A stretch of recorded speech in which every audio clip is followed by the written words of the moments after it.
একটু নাচাতাম। কি আবার কি বলছে? আমার তো বিয়ে হয়নি, তাহলে আমি ছেলে কোথায় পাবো? তোর বিয়ে হয়নি? বিয়ে হয়ে ছেলে পেলে হলে আমাকে খবর দিস, আমি নাচাতে যাব। ও তুমি নাচাবা? ওই দেখো ওই বাড়িতে একটা বাচ্চা ছেলে আছে, তুমি যাও। ও নে আমার না কিছু না।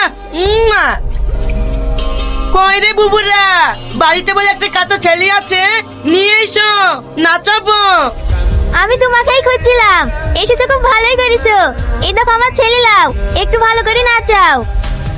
এইবার বলো কোন গানে নাচাবো?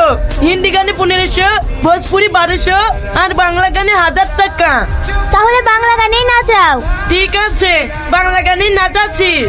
তোমার ছেলে আমার গায়ে মুছে দিয়েছে, একদম বাপের মতন বদমাশ হয়েছে।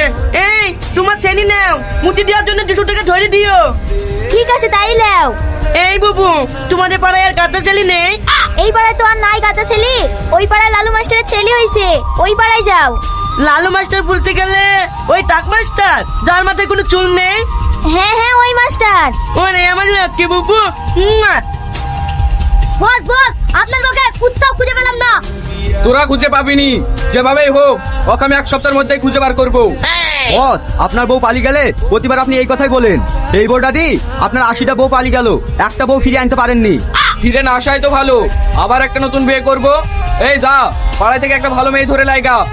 বস, আপনার বউ পালানোর খবর শুনে পাড়ার মেয়েরা সব লুকিয়ে পড়েছে, রাস্তায় একটাও নাই। কি বলিস তুই? কেউ না কেউ রাস্তায় থাকবে। যা, যাকে পাবি তাকে ধরে লিয়ে আয়, আমি বিয়ে করব। ঠিক আছে বস,